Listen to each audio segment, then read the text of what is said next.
California is the richest state in the United States. However, behind its glamour lies a hidden fear of earthquakes. The San Andreas Fault, located at the boundary of the Pacific and North American plates, posed a potential threat capable of causing major earthquakes at any moment. The people of California referred to the earthquake that has yet to arrive, and may someday come, as the Big One. Before me was a seismologist claiming that the big one would come within this year. He appeared to be in his mid-60s. He was shorter for a Caucasian with a stout body and a protruding belly, white hair, and both a goatee and mustache that were also white. He wore thick horn-rimmed glasses and suspenders. His first impression was that of a kindly old professor. "Nice to meet you. I am Dr. Kiran Mohan." In Western culture, titles such as degrees are considered very important, so it's customary to attach them to the name. "Nice to meet you. I'm Kang Jin Hu.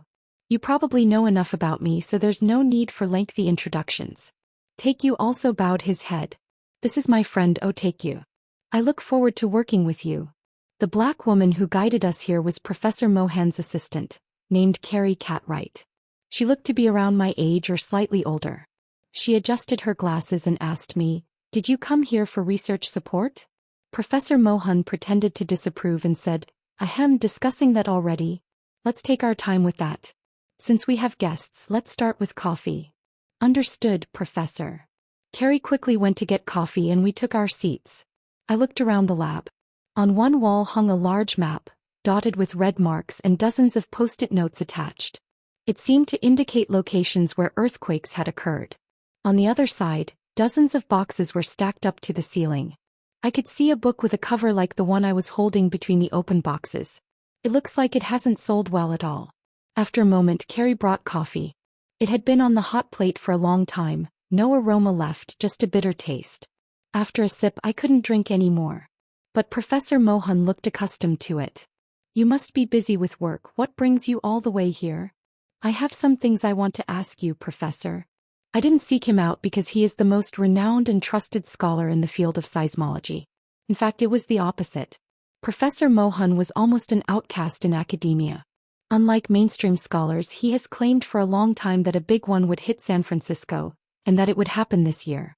Yet half of this year has already passed and nothing he mentioned has occurred. Recently, there have been frequent underwater earthquakes, but most people believe it's hard to view these as precursors to a major earthquake. Still, Professor Mohan refused to back down from his claims. Some even mocked him with the nickname Indian. When an Indian performs a rain ceremony, it always rains.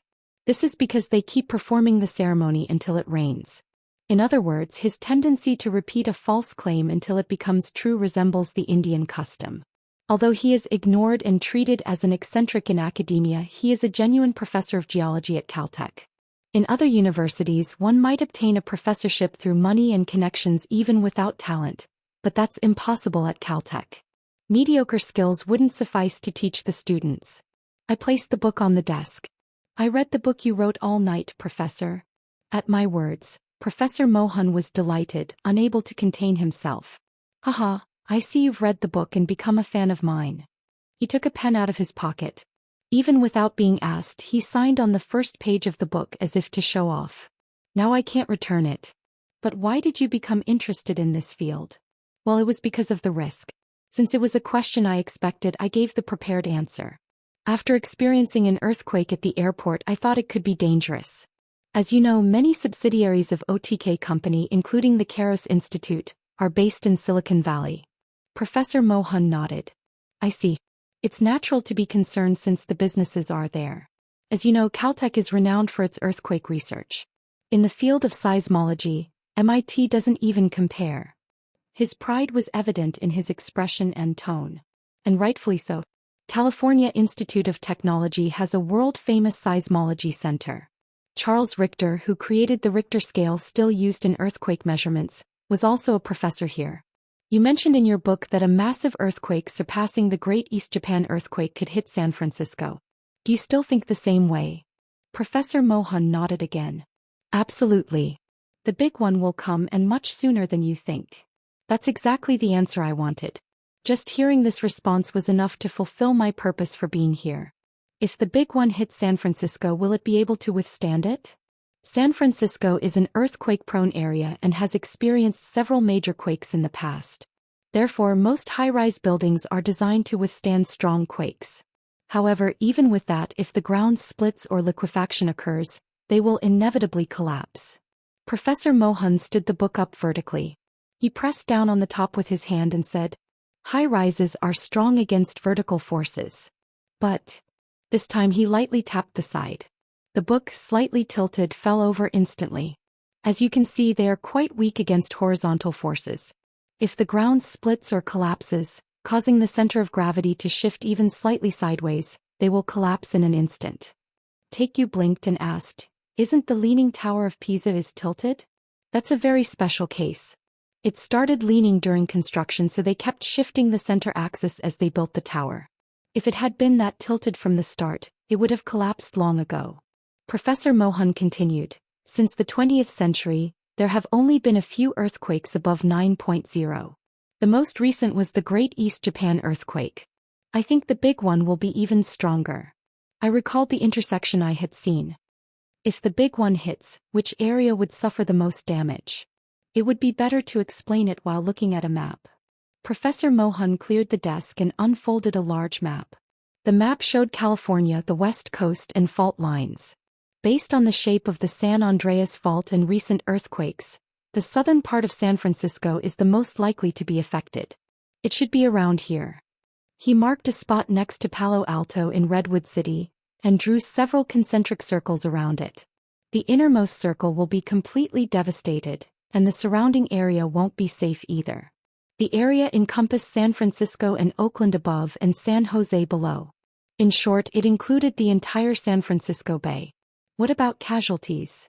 Professor Mohan thought for a moment and then replied, "The population of San Francisco is close to 1 million, and including the Bay Area, the resident population is in the millions. Moreover, this region is always bustling with tourists and businesspeople, so there could be at least hundreds of thousands, maybe even 1 million. Taku shouted in surprise, "Whoa, 1 million people."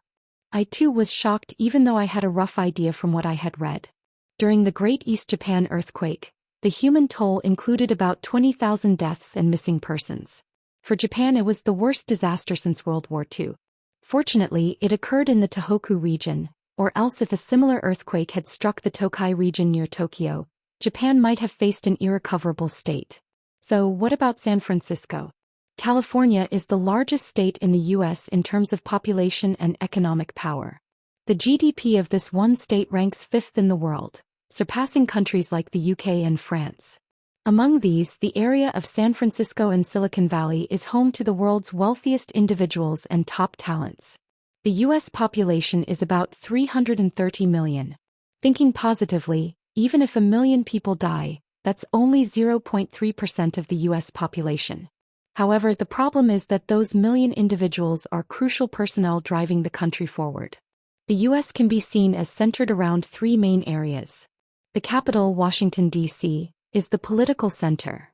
Manhattan, New York with Wall Street, is the financial hub, and California's Silicon Valley area is the industrial center.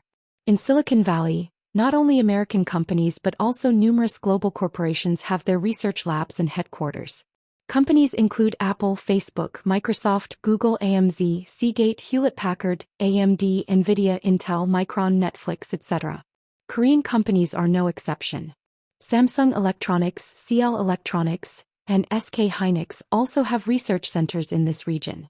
But what if the buildings housing these companies collapse and the people working there lose their lives? Professor Mohan looked at us and said, "The economic, social, and political damage that the U.S. will incur is beyond imagination. They might even lose their status as a hegemonic power. Throughout human history, empires have always existed. After World War II, the U.S. became the center of the world, ushering in the era of Pax Americana. It is not an exaggeration to say that the peace and prosperity enjoyed by humanity today is under the order established by the U.S. If such a country were to suffer a fatal blow and fall, I don't think China or Russia would just sit back and watch that situation." I felt a cold sweat trickling down my back. I had anticipated some of this, but this goes beyond that. Professor Mohan smiled wryly. "Of course, this is an extreme assumption. I only hope such a thing does not happen. However, we must consider the consequences of the Chernobyl accident. Once, the Soviet Union was a superpower dividing the world with the United States. The collapse of the Soviet Union was triggered by the Chernobyl nuclear disaster.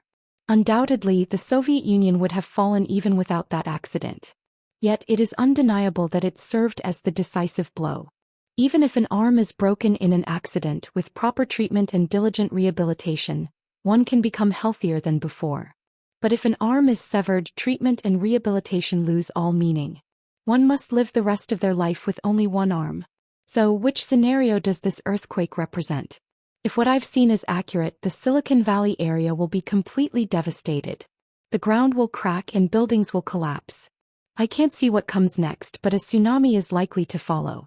One fortunate thing is that the prediction is for a San Francisco earthquake, rather than a California earthquake. Thus, the impact of the earthquake is likely to be limited to San Francisco and its surroundings, rather than affecting all of California. This alone is a horrific situation, but it is not entirely the worst-case scenario. If LA or other major cities were included, the loss of life and property damage would have been unmanageable. No matter what measures are taken, an earthquake cannot be prevented. Fortunately, we have been given time to prepare. There are just over 2 months until Big One arrives. How we act in that time will determine our fate, the fate of America, and the fate of the world. I have only been investing to make money until now. I haven't really cared much about the impact it would have on society. But this time it has completely surpassed that level. The lives of countless people and the fate of the world are at stake. Thinking about that suddenly made my head spin. Why me? I'm only in my 20s. I understand that the big one is coming. But I'm curious, why do you think it's this year? Besides Professor Mohan, there were several others concerned about the possibility of the big one. However, most believed the likelihood of it happening in the near future was extremely low. The timing of a disaster is as important as its scale. The only one who matched the timing I discovered was him. To answer that, I first need to talk about my grandmother.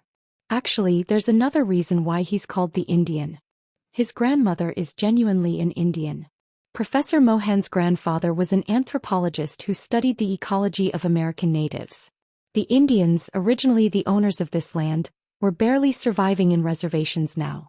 His grandfather met an Indian woman during his research and fell in love. He married her despite fierce opposition from his family. So, although he appears to be an ordinary white man, a quarter of Professor Mohan's blood is Indian. My grandmother's ancestors were shamanic Indians. Since I was young, she told me many stories. What kind of stories? Stories of indigenous myths, history, culture, life, and about this land. My grandmother used to say that a great disaster would fall upon this land, and she said it would happen in September of this year. Really? Taekyu and I were shocked and looked at each other's faces. Taekyu had his mouth open, looking foolish. My expression was probably not much different. I consider myself to be a very sensible and rational person. Of course, I never believed in supernatural powers or superstitions. But one day I gained an unbelievable ability. This brought about a question. Could it be that someone else has a similar ability? Professor Mohan, perhaps misinterpreting our expressions, cleared his throat and said, Well, that's not the only reason. Considering various circumstances, I came to that conclusion. In a way, it was as if he predetermined the outcome and sought evidence to match it. However, thanks to that, he was able to discover things others could not see. Perhaps Professor Mohan became a seismologist because of his grandmother's influence. Could I possibly meet your grandmother? Professor Mohan shook his head. She passed away 15 years ago. Oh. Thinking back, it's quite natural. Since Professor Mohan is in his 60s, his grandmother would no longer be alive. Since she has passed away, there's no way to confirm whether she possessed a similar ability to mine. But for some reason I felt that she likely did. Before she passed away, she left a will urging me to leave California. If she truly had foreseen the earthquake, it would make sense for her to warn her grandson to stay away. So why are you still here? What would I do running away by myself, leaving countless people in California? I see. Professor Mohan smiled. Well, even though I say that, this place is relatively safe. The dangerous part is San Francisco. I recalled the scene I had witnessed. The ground had split open, buildings had collapsed. This was likely because it was close to the epicenter. The surrounding areas would also suffer damage, but not in such a drastic way. Professor Mohan focused on collecting and analyzing data related to earthquakes occurring in the Pacific Ring of Fire to increase forecasting possibilities. They say that if warned just 10 seconds in advance, 90% of casualties from an earthquake could be prevented. Of course, in the case of a real major quake, 10 seconds wouldn't be nearly enough.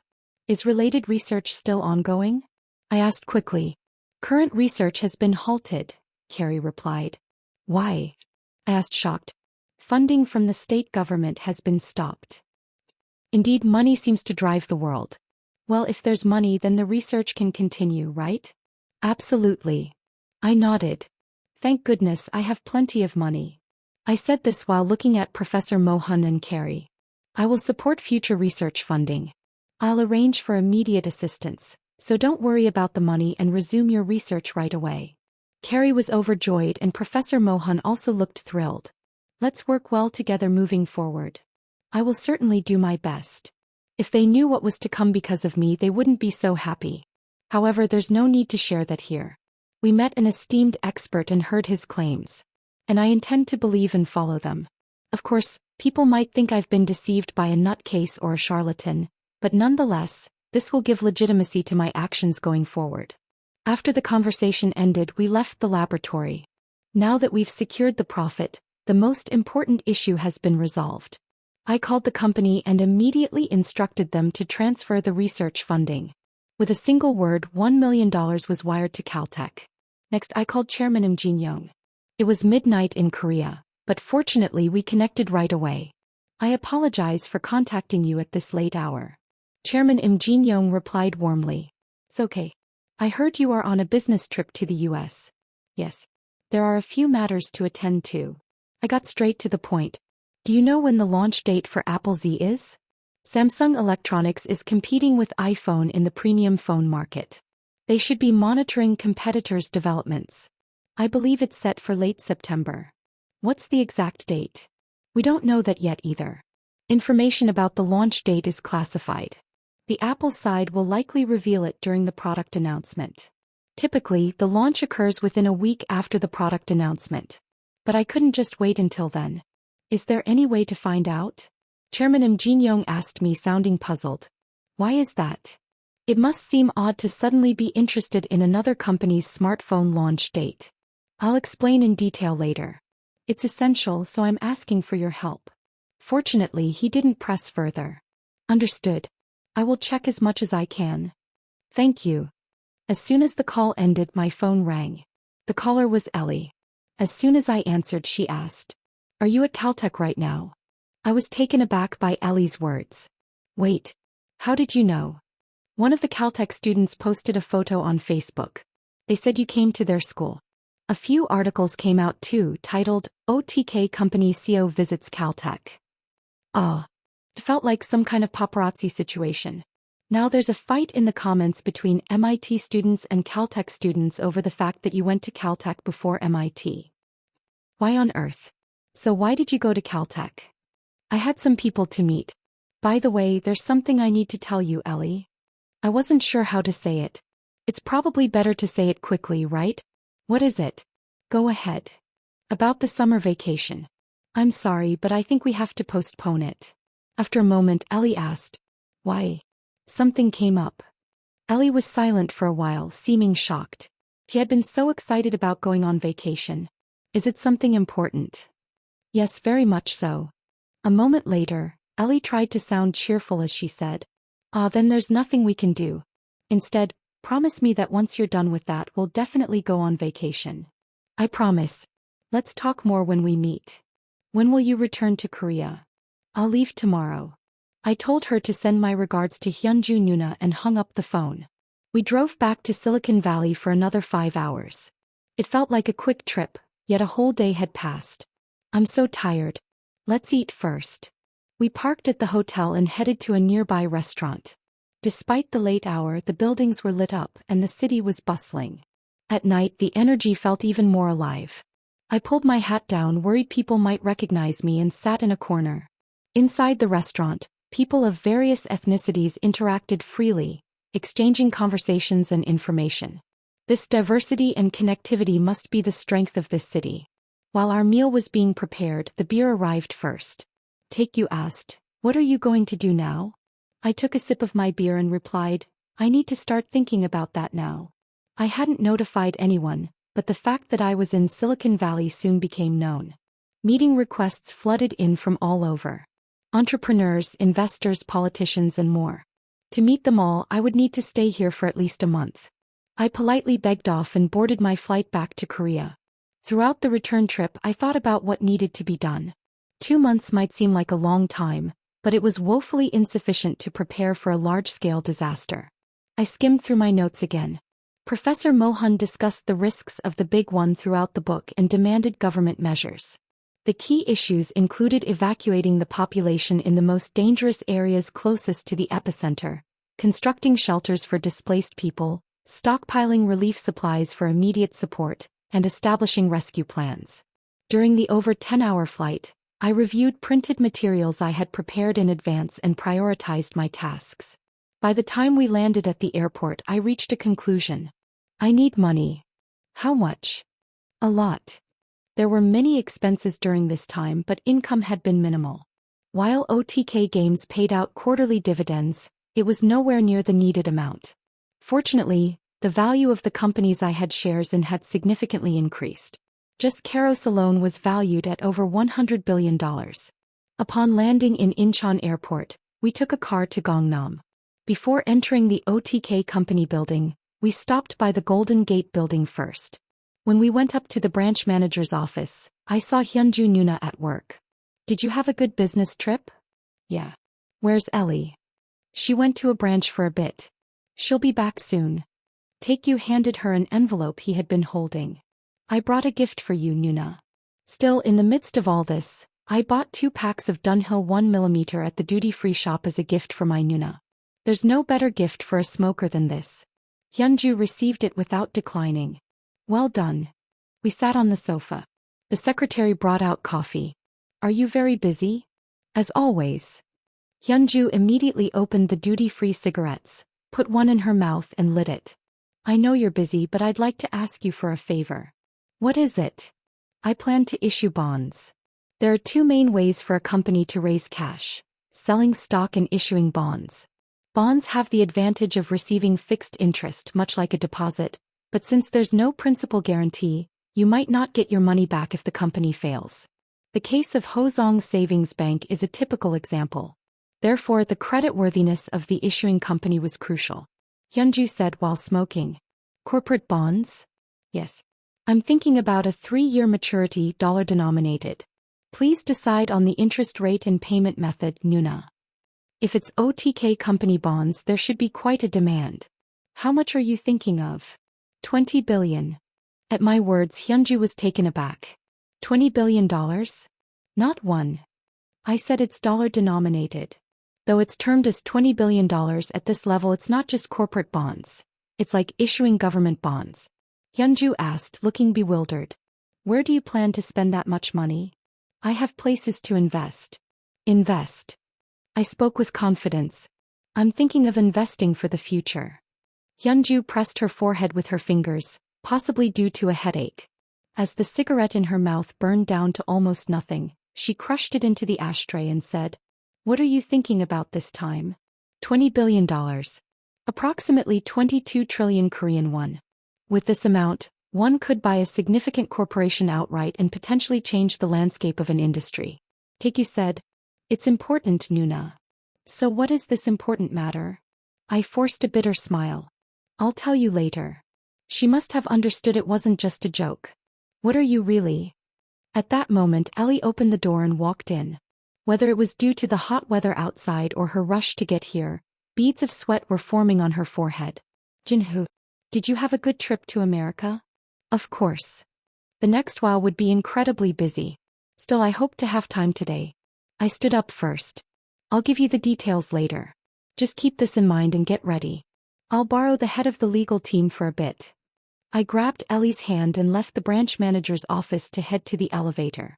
"Where are we going?" "On a date. But I haven't finished my work yet. Let's consider this a half day off."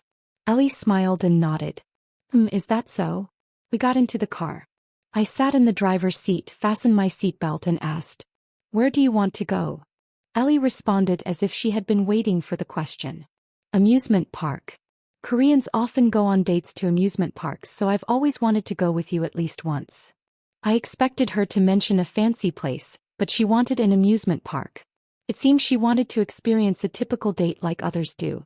There are two famous amusement parks in the metropolitan area: Lita World, a subsidiary of Lita Group, and Neverland, a subsidiary of Samsung Group.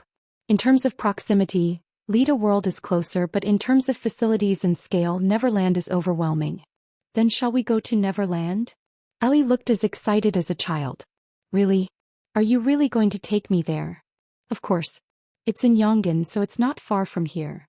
Just as she was joyfully bouncing with excitement, Ellie suddenly stared intently at my face. "What's wrong? You know it well. Have you ever been there with a girlfriend?" "The truth is I have. I went there once with Sienna when we were dating. But I can't just say that, right?" I don't think so." Ellie nodded with a knowing smile. "That was a wise answer. I'll give you an A+. "Thank you. If this continues, it might look like office workers are sneaking off together. That's not a big deal, but if someone recognizes me, it'll get annoying. I think we should start with shopping." I first drove to a nearby SPA store. Ellie picked out 2 white t-shirts with character designs. You know, a theme park outfit is definitely couple shirts. Is she really planning to do what everyone else does? I changed clothes first and came out. After a moment, Ellie emerged from the fitting room. Instead of the formal suit she had on earlier, she wore jeans and a white t-shirt with prints, along with sandals that showed her toes. She also wore sunglasses that partially covered her face. How do I look? The completion of fashion is indeed the face. Even though it was SPA wear, Ellie looked like she was in a photo shoot. After buying the clothes, we got back in the car and headed to Neverland. There shouldn't be anyone who recognizes us, but just in case, plainclothes bodyguards followed us. On the way, I received a call from Taikyu. "Where are you going?" "We're headed to Neverland. Should I call Chairman Im Jin-young and ask him to send you 2 all-access passes?" "I'll just buy them myself." "What's with calling such a busy chairman?" When we arrived at Neverland, we bought our all-access passes and entered. With our arms crossed, we wandered around the amusement park, riding various attractions. There were many new rides since I last visited. Despite it being a weekday afternoon, there were a lot of visitors. Students on a school trip, family outings, and couples among others. As expected, the gaze of the crowd was drawn to Ellie. One man stared blankly at her until his girlfriend pinched him. As soon as we got off the ride, Ellie grabbed my hand and led me. "Let's go ride that one next. How about we take a break and have some coffee?" "What do you mean? We've come all this way, we should ride at least one more." While Ellie was full of energy, my stamina was quickly depleting. I realized I hadn't had a chance to rest since getting off the plane. In the evening, a parade and performances began. Ellie, seemingly unfazed, chased after the parade and watched it until the end. Eventually, when the security guards following us looked tired as well, we exited the amusement park. Ellie said with a hint of disappointment, They don't have fireworks on weekdays. I wanted to see that too." We drove back to Gangnam and had a late dinner at a Mexican restaurant. Our ordered fajitas and quesadillas arrived. Should we have some wine? With Mexican food, tequila is a must. We clinked our shot glasses together. Even though we hadn't had many drinks, the high alcohol content quickly made my face flush red. "Now tell me. What about? Why can't you take a vacation? Do you know how disappointed I am?" Seeing my expression, Ellie smiled brightly. "It's okay. I'll forgive you because today's date was fun." We finished an entire bottle of tequila together before the restaurant closed. It seemed like Ellie drank a bit more than I did. There was no need to call a separate driver as the security guard drove for us, and we sat in the back seat. Throughout the ride, Ellie held my hand and rested her head on my shoulder. It didn't take long to reach the hotel. "It's already here. I'll watch you go up." We got out of the car together and walked into the lobby. Ellie looked disappointed that we had to part ways, and I felt the same. Meanwhile, the elevator arrived and the door opened. As Ellie stepped into the elevator, she said, "I had fun today. You must be tired, so hurry inside and rest. Good night." The elevator door slowly closed. Unknowingly, I pressed the button, making the closing door open again. What should I say? As I hesitated, Ellie spoke first. Want to have one more drink? I have some leftover wine from last night. Oh, should we? I stepped into the elevator with her. A strangely awkward silence surrounded us. Ellie's place was on the 26th floor. When we arrived at the door, she opened it with her card key. Ellie stepped inside first and I followed her in. While I'd often seen her off in front of the hotel, this was only the second time I had entered her room.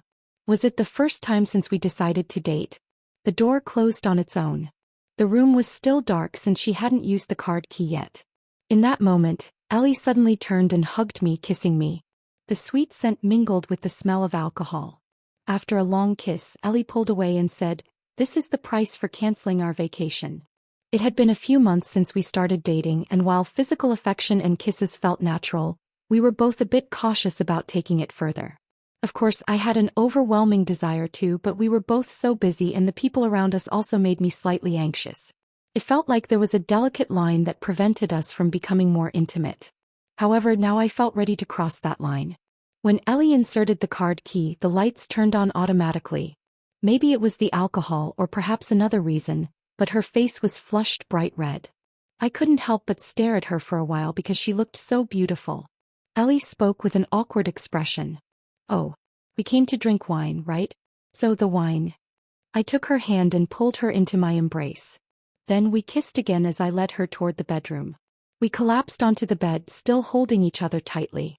I reached out to caress Ellie's cheek. "Are you okay?" In response to my question, Ellie slowly closed her eyes instead of answering. As I regained my senses, I found myself standing in the middle of the city. I immediately recognized where I was. Across the street, hundreds of people were lined up in front of a glass building, brimming with excitement at the prospect of buying the iPhone Z.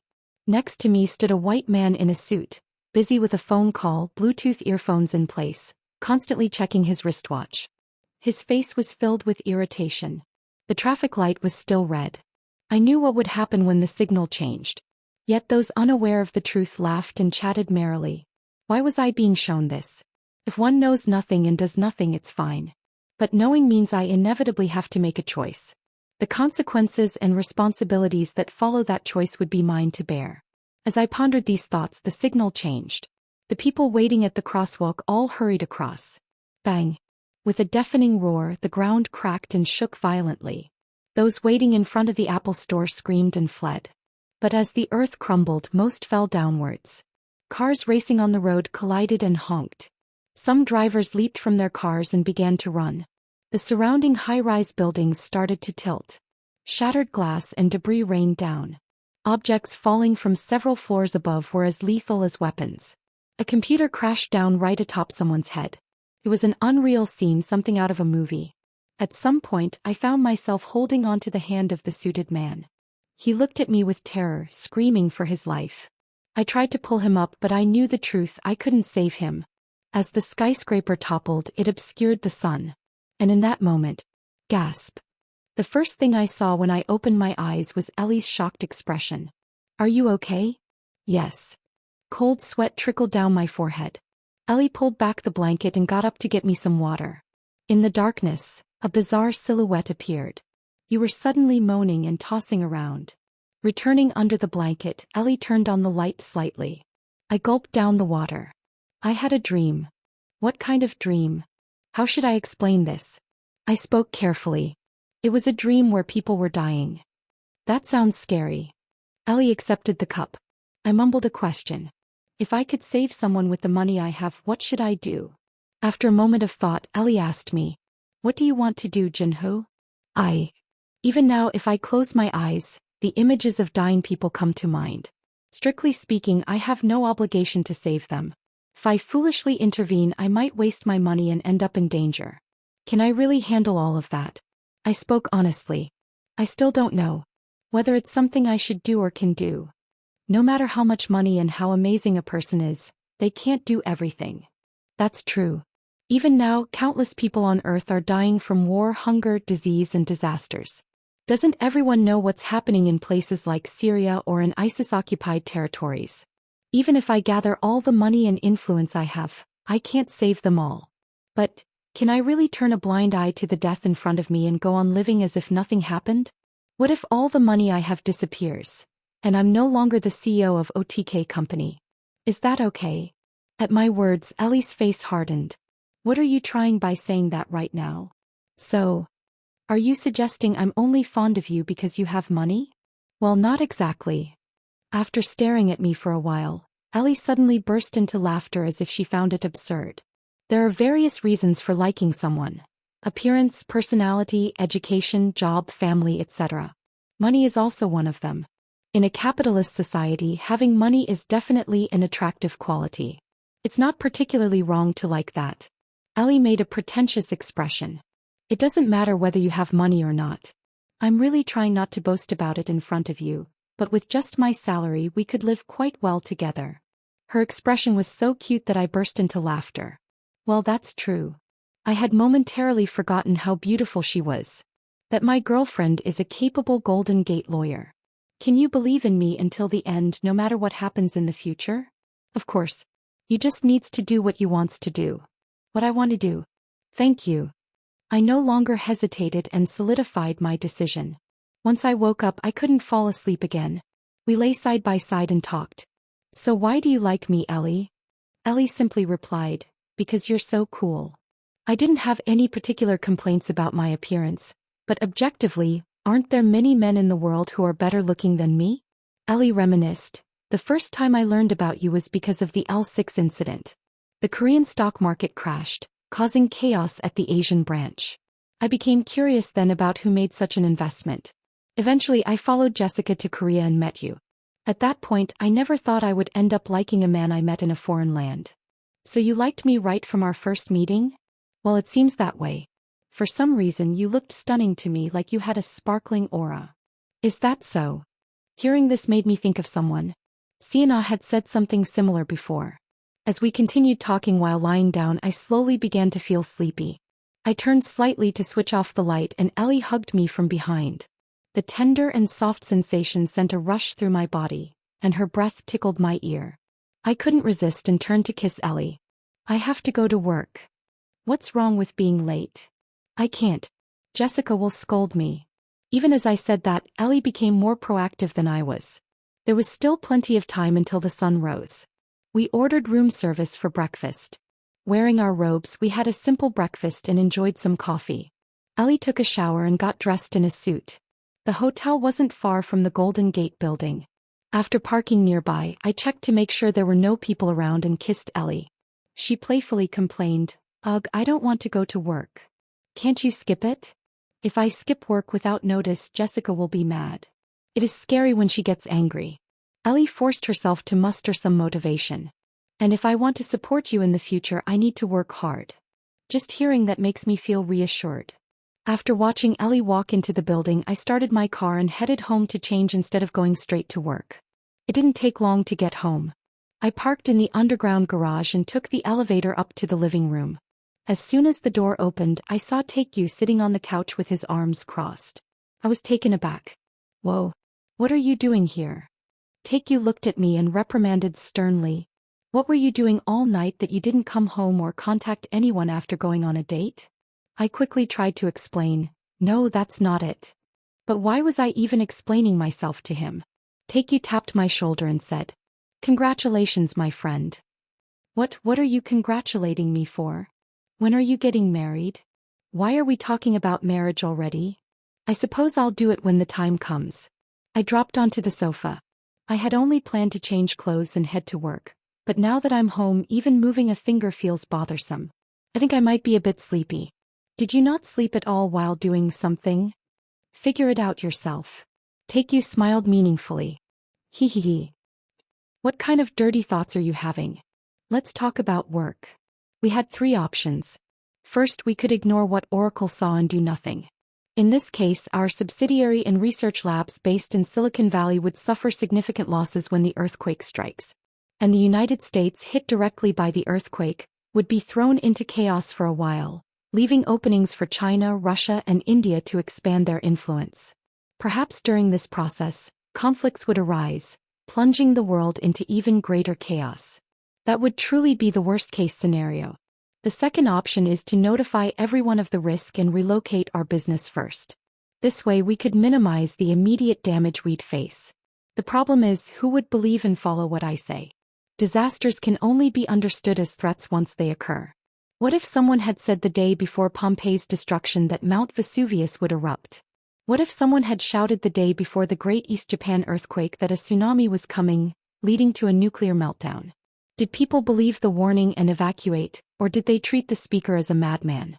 If no warning had been given, that would be one thing, but if a clumsy warning is made afterwards when something happens, there would be criticisms of, only you ran away, and, why didn't you act more decisively?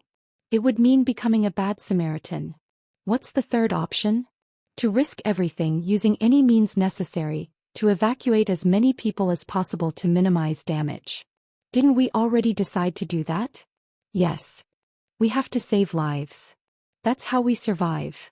The casualties from the 9/11 attacks were about 10,000. Even that alone caused global stock markets to crash.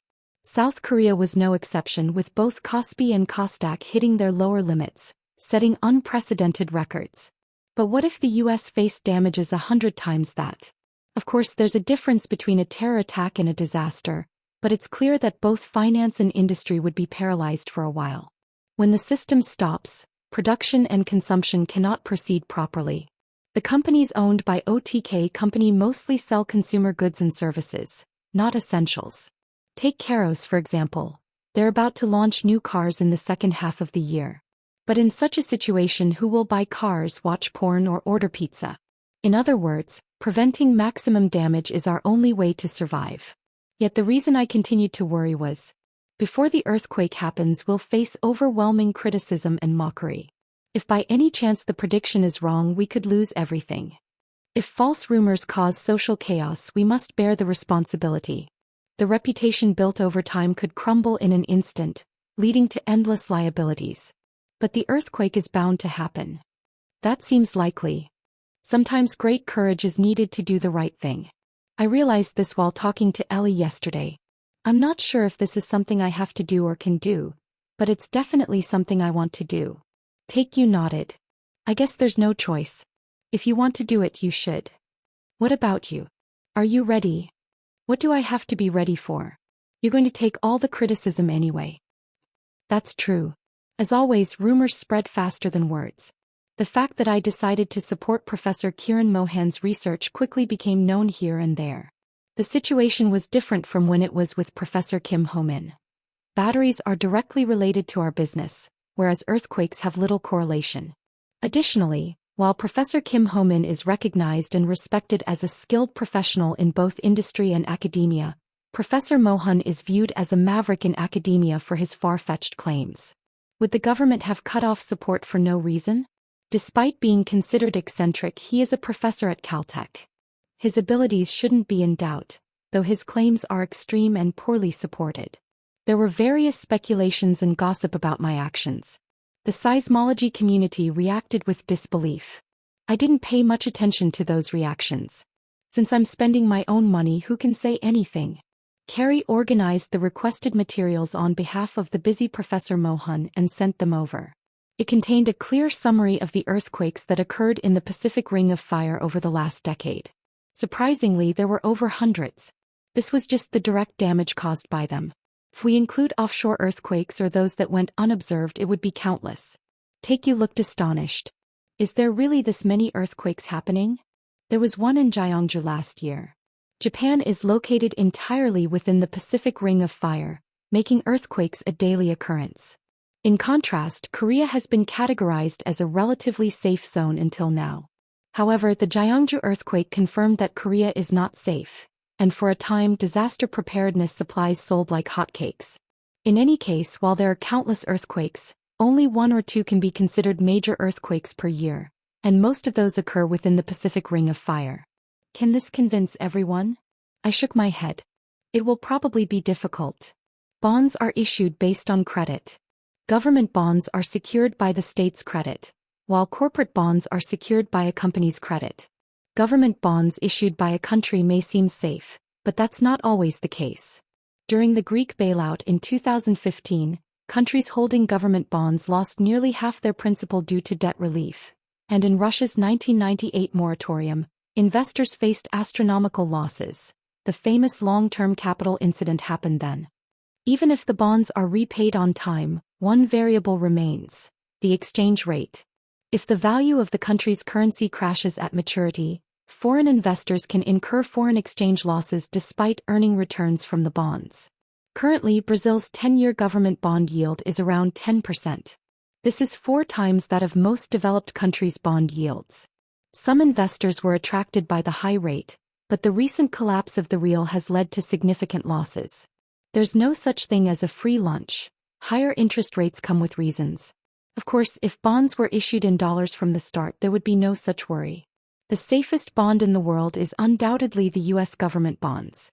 Berkshire Hathaway's chairman Warren Buffett has invested most of its reserves in U.S. government bonds and always asserts that they are the safest assets. This is understandable, as U.S. bonds remain safe unless the U.S. defaults on principal and interest. If that happens, one could assume the entire global financial system has collapsed. Hyunju analyzed the bond market and immediately reported the results. The issuance amount is $20 billion. The interest rate is 3.8%. Interest payments will be made annually.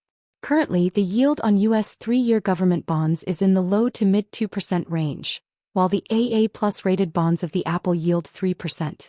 OTK company bonds might manage mid 3% rates. However, the volume is quite significant. Typically, such volumes would select an underwriter through competitive bidding, but as always, we entrusted it to Golden Gate. The fee was set at 8 basis points, 0.08%, of the sale price. The sale underwriter, instead of charging a hefty fee, must take responsibility for the sale volume. It's unreasonable to sell bonds that one does not want to purchase oneself.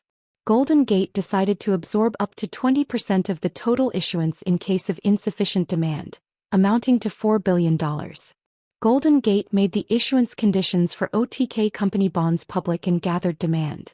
After the financial crisis, countries worldwide lowered interest rates and injected money to stimulate their economies. As a result, liquidity surged in the market. With nowhere to go due to low interest rates, money sought out even slightly higher yielding opportunities.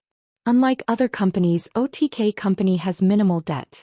While some subsidiaries have loans, they are manageable. In short, it's a corporate bond unlikely to incur losses. The maturity is short and the interest rates are reasonable. Furthermore, it has been clearly stated that there will be no more bond issuance within the next 3 years. Demand surged especially from institutions and pension funds. Organizations like Singapore's GIC, Dutch pension funds, and Norway's sovereign wealth fund showed significant interest, along with oil-rich countries like Saudi Arabia and the UAE. Despite concerns about excessive supply, the demand easily exceeded 100%. This reflects a high evaluation of OTK companies' stability while also demonstrating the abundant global liquidity. The $20 billion corporate bond was sold out immediately upon issuance. Essentially, OTK company borrowed $20 billion globally at an interest rate of 3.8%. The total interest over 3 years amounts to 11.4%. They will need to pay $760 million annually, totaling $2.28 billion in interest over the 3 years. While the money will need to be repaid in 3 years, how and where to use it remains entirely up to me. I headed to the branch manager's office with Taekyu. Inside, Hyunju and Ellie were sitting together. Hyunju, smoking a cigarette, said, "Now tell me, why do you need $20 billion? I placed a book on the table. The title of the book was, "The Big One is Coming." Have you read this book? Ellie picked up the book and examined it. Who wrote it? It's Professor Kiran Mohan. He's the professor from Caltech that you met. That's right. We've also agreed to support his research.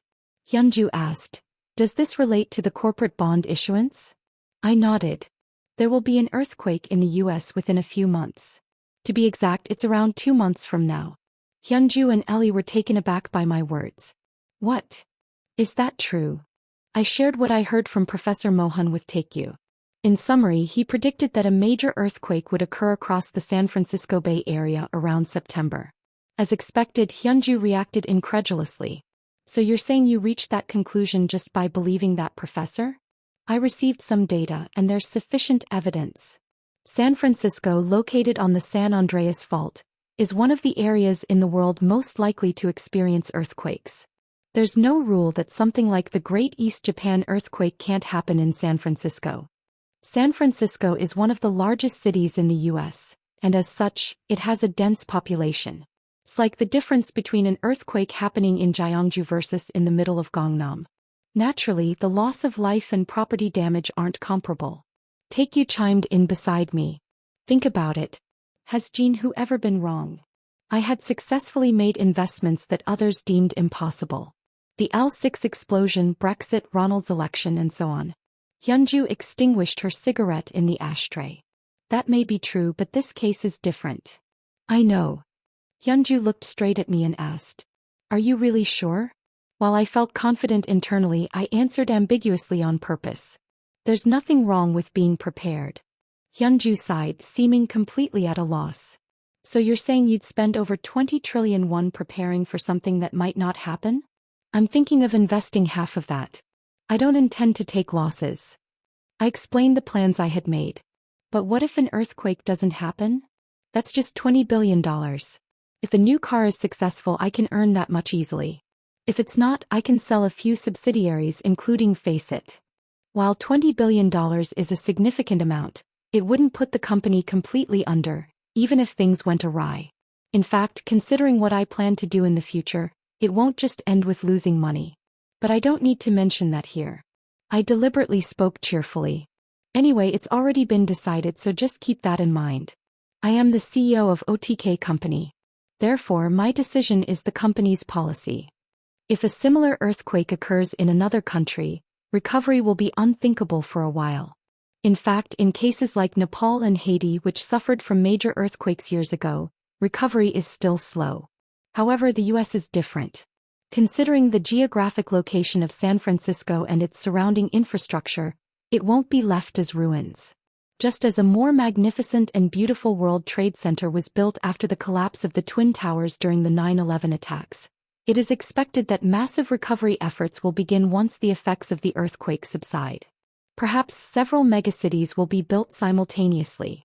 If the damage is minimized, that timeline will accelerate significantly. Hearing this, Taekyu spoke up. From my experience in urban development. I interrupted. Taekyu quickly corrected himself. Based on my experience in SimCity, important materials for urban development and recovery are steel and concrete. I nodded. That's right. The most crucial element is steel. Steel is known as the rice of industry, as it is used across various sectors. It's no coincidence that Pohang Steel, now POSCO, was established with compensation received from Japan. Once recovery picks up, demand for steel will likely surge, creating upward pressure on producer prices. Companies like Unsung Steel, which have their own steel mills, can absorb some of the price increases, but those who purchase externally will suffer significantly. For Keros, preparing to launch new models in the second half of the year, it means recalculating production costs immediately. Currently, the steel industry is facing oversupply as Chinese manufacturers have started full-scale operations. International prices continue to fall, and steelmakers' stock prices have also plummeted. POSCO, once among the top in the Kospi market capitalization, has long been pushed out of the top 5. I called for Henry. Did you call for me? It seems like there's some dissatisfaction in his expression. It's understandable since he was excited about going on vacation with Hyunju and had even arranged for a villa in the Maldives, only to receive a sudden cancellation notice. Please go on a business trip to Japan and China. What's the matter? I'm considering purchasing steel. Henry asked in surprise, are you talking about automotive? Contact suppliers in secret and say to buy as much as possible for the next 3 years, regardless if it's for automotive, construction, or industrial use. Henry looked bewildered at my suggestion. Why would you buy construction steel? I briefly explained what Professor Mohan had told me and Henry was shocked. Unlike me and Taekyu, who are Korean, he's American. Hearing that a major earthquake might occur in his country naturally surprised him. Is it really true? I replied indirectly, it's not certain yet, but the possibility is quite significant. Though I said this, he certainly knows I wouldn't take action on mere possibilities. I don't quite understand. I wish my no, Professor Mohan's words would turn out to be wrong. I wasn't trying to persuade him overly much. Regardless, I'm thinking of purchasing steel and concrete, considering future restoration demands. Companies will likely try to hedge against price fluctuations. Steel prices are linked to those of iron ore, scrap metal, and crude oil. Purchasing steel now is to prepare for future price increases. If it's linked to production costs, it wouldn't make much sense. Even if you add a premium to the current market price, just make sure to contract at a fixed price for everything. Also, say you'll pay as much upfront as needed. Considering future events, there isn't much time left. Additionally, we need to secure as much concrete, copper, and crude oil as possible. Henry still looked confused, seeming unsure if this was a joke. You'll find out soon enough, but until then, keep this to yourself. Ah, I understand.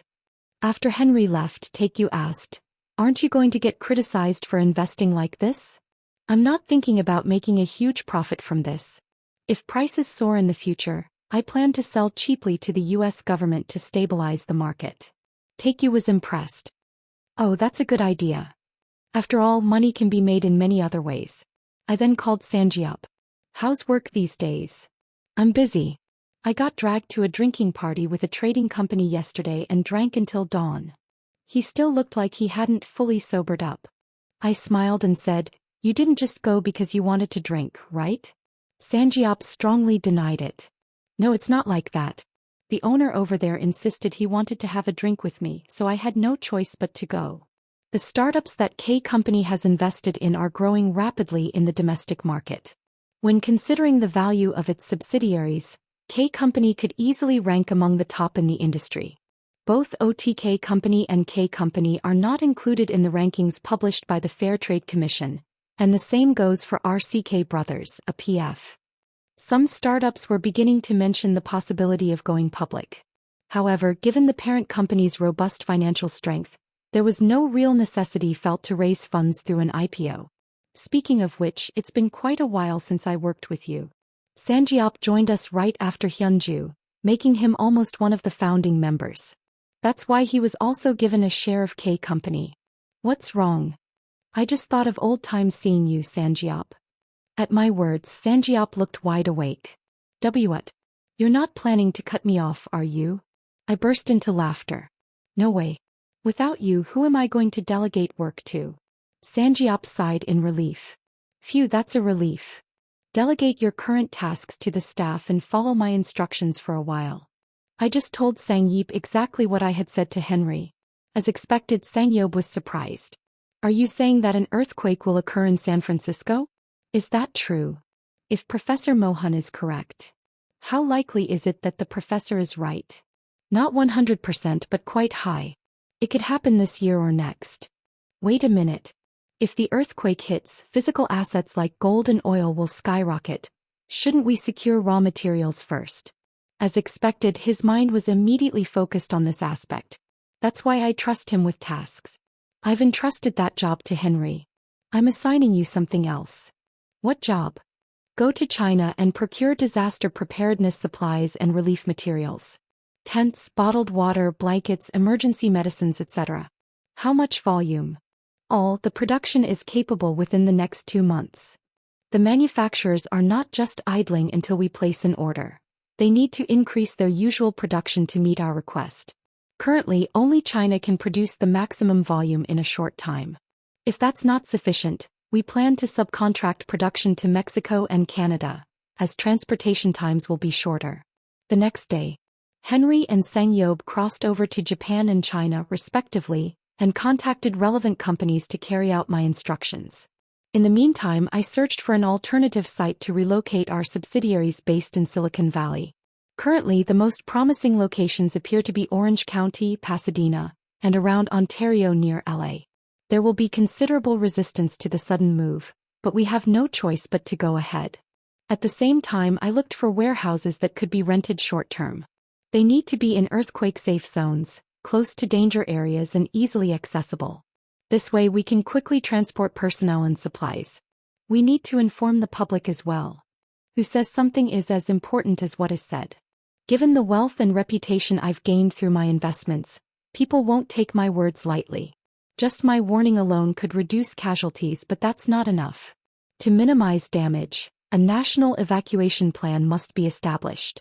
And among the people I know, there is exactly one person who can execute that.